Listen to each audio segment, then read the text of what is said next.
நாம் இதுவரைக்கும் அதிகமாக கேழ்வரகு புட்டு சாப்பிட்ருப்போம், அரிசி புட்டு, சிவப்பு பச்சரிசி புட்டு கூட சாப்பிட்ருப்போம். கோதுமை புட்டு சாப்பிட்ருப்போமா அப்படின்னா கொஞ்சம் கேள்விக்குறி தான். நல்ல ஸ்டீம் வருது, வாசனையாகவும் இருக்கு. பனை வெல்லத்தோட வாசனையும் கோதுமையும் சேர்ந்து சாப்பிட கூப்பிடுது.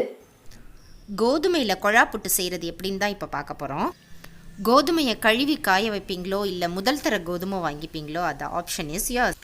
கோதுமையை எண்ணெயே போடாமல் வெறும் கடாயில் வறுத்து எடுத்துக்கலாம்.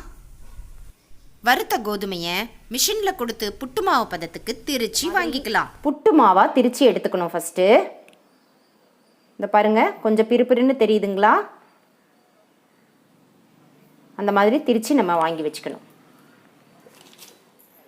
2 டம்ளர் மாவு எடுத்திங்கன்னா 3/4 டம்ளர் வாட்டர், அதாவது தண்ணி ஊற்றி பிசைஞ்சா சரியாக இருக்கும். 2.5 மெஷரிங் கப் மாவு எடுத்திங்கன்னா 3/4 டம்ளர், அதாவது 3/4 வாட்டர் பிசைகிறதுக்கு போதுமானதாக இருக்கும். அரை சிட்டிகை உப்பு மற்றும் 3/4 டம்ளர் தண்ணீர் விட்டு மாவை மிக்ஸ் பண்ணிக்கலாம். அதில் நாம் கொஞ்சம் ஏலக்காய் தூள் போட்டுக்கிறோம். அது போக எப்போவுமே நம்ம சேர்க்கக்கூடிய சுக்கு பொடி, அதையும் 1 ஸ்பூன் சேர்க்க போகிறோம். சுக்கு பொடி 1 ஸ்பூன் சேர்க்குறோம். நல்லா கலந்து விட்டுக்கலாம். புட்டு மாவில் தண்ணி, உப்பு, சுக்கு பொடி, ஏலக்காய் பொடி இதெல்லாம் சேர்த்து நம்ம நல்லா கலந்து வச்சுருக்குறோம். அடுத்தது தேங்காய் பூ ரெடி பண்ணி வச்சுக்கலாம்.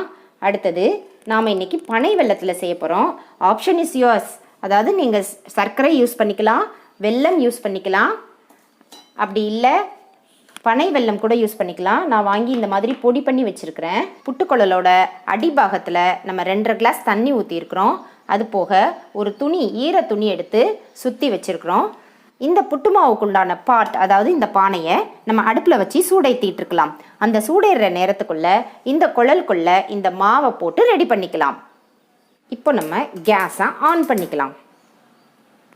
இதுக்குள்ளே இருக்கிற தண்ணி கொதிக்கிறதுக்கு உள்ளாகவே நாம் புட்டுக்குழலுக்குள்ளே புட்டு மாவை ஸ்டஃப் பண்ணிடலாம். புட்டுக்குழலோட அடியில் இந்த மாதிரி ஒரு சில்லு இருக்கும். இதை நாங்கள் எங்கள் ஊரில் சில்லுன்னு சொல்லுவோம். இதை எடுத்து இந்த குழலுக்குள்ளே போட்டுக்கலாம். போட்டுட்டு அதை சரியாக இருக்கும்படியாக பின்பக்கமாக கரெக்ஷன் பண்ணிக்கலாம். சாஞ்சி கிஞ்சி இல்லாமல் நல்ல நேராக இருக்கிற மாதிரி இந்த மாதிரி போட்டு வச்சுட்டு, முதல்லையே மாவை போட்டுற வேண்டாம், தேங்காய் பூவை முதல்ல போட்டுக்கலாம். அப்போ தான் புட்டு வேகும் பொழுது அது வழியாக நல்ல ஆவியெல்லாம் உள்ளே வர்றதுக்கு ஏதுவாக இருக்கும். ஸோ முதல்ல ஒரு 2 ஸ்பூன் தேங்காய் பூ போட்டாச்சு. அடுத்தது நாம் பொடிச்சு வச்சுருக்கக்கூடிய பனை வெல்லம், அதில் 1 ஸ்பூன் போட்டாச்சு.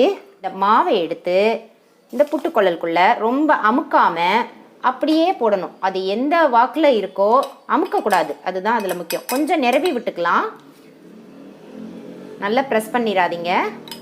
ஒரு 2 ஸ்பூன் இல்லை 3 ஸ்பூன் போட்டாச்சு. அதுக்கப்புறம் அதுக்கு மேலே இன்னொரு ஸ்பூன் தேங்காய் துருவலை போட்டுக்கலாம்.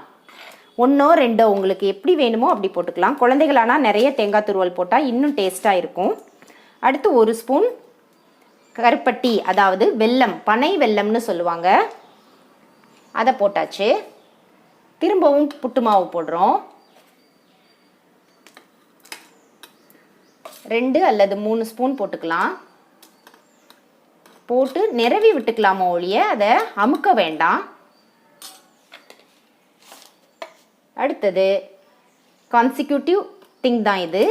தொடர்ந்து இதே மாதிரி தேங்காய் பூ, பனை வெல்லம், மாவு, தேங்காய்ப்பூ, பனை வெல்லம், மாவு, தேங்காய்ப்பூ, பனை வெல்லம், மாவு, இந்த மாதிரியே தொடர்ந்து நம்ம போட்டு நம்ம புட்டை ஸ்டஃப் பண்ணியாச்சு.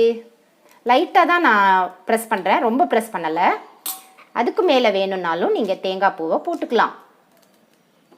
போட்டுட்டு அப்படியே தூக்கி அடுப்பில் வைக்காதீங்க. இதுக்கு நமக்கு சினுக்கோலின்னு ஒன்று இருக்கும், அதாவது தலையெல்லாம் சிக்கு எடுப்பாங்க, இதுக்கு பேர் தான் சினுக்கோலி. எங்கள் ஊரில் சினுக்கோலி அப்படின்னு சொல்லுவாங்க, இல்லை சிக்கு கோழி அப்படின்னு கூட சொல்லுவாங்க. தலைக்கு குளிச்சுட்டு முடியில் இருக்க சிக்கை எடுக்கிறதுக்காக யூஸ் பண்ணக்கூடிய ஒரு கோல். அந்த கோலை அது இருந்தால் யூஸ் பண்ணிக்கோங்க, இல்லைன்னா நம்ம வீட்டில் ஸ்க்ரூ டிரைவர் அந்த மாதிரி ஏதாவது ஒரு இன்ஸ்ட்ருமெண்ட் எடுத்து இது மேலே ஒரே ஒரு குத்து குத்தினாலே போதும். அது போய் டச் பண்ணணும், நம்ம போட்டிருக்கோம் இல்லையா அடியில் ஒரு சில்லு, அதை போய் டச் பண்ணணும், ரொம்ப அமுக்காதீங்க.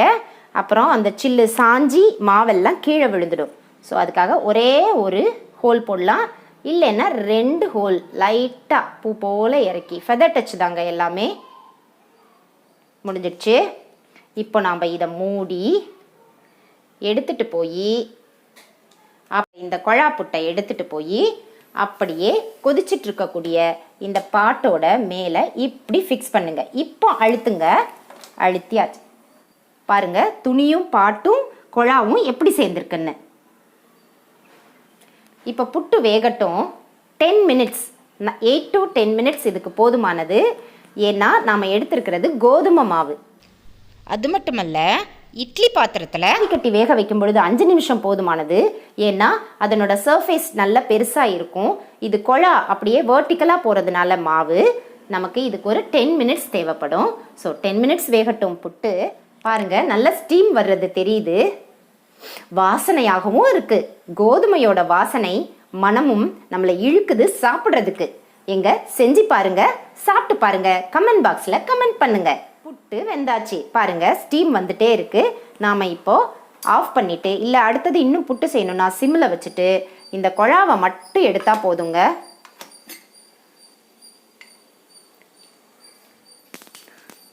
குழாவை மட்டும் எடுத்து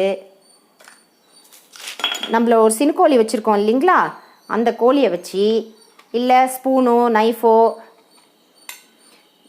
பாருங்கள் பின்னாடி வழியாக குத்துறோம்.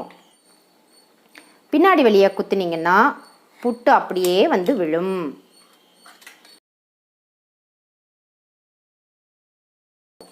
அந்த சில்லை எடுத்துட வேண்டியதான். நெக்ஸ்ட் புட்டு தயாரிக்கிறதுக்கு பாருங்க புட்டு சாஃப்டாக இருக்கு.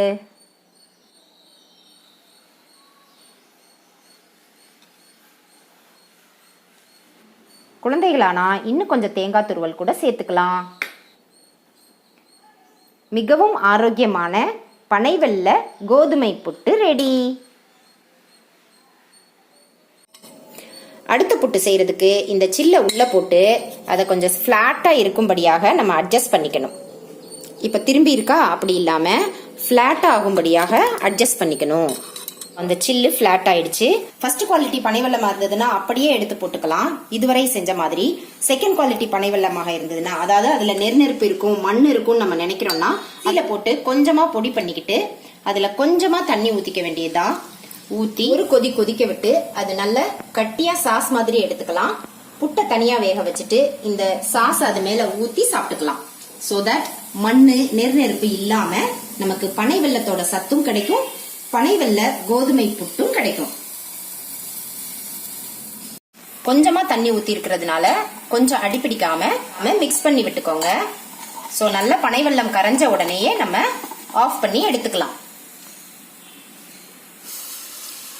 பாருங்க நம்ம பனை வெல்ல சாஸ் நல்லாவே கொதிச்சிருச்சு. இப்போ இதை எடுத்து ஒரு நிமிஷம் அப்படியே மண்ணு செட்டில் ஆகிறதுக்காக அப்படியே விட்டுறணும். மண்ணு துரும்பு இதெல்லாம் செட்டில் ஆயிடும். ஸோ ஆஃப் பண்ணிட்டேன். 2 மினிட்ஸ் அதை அப்படியே லீவ் பண்ணிடலாம்.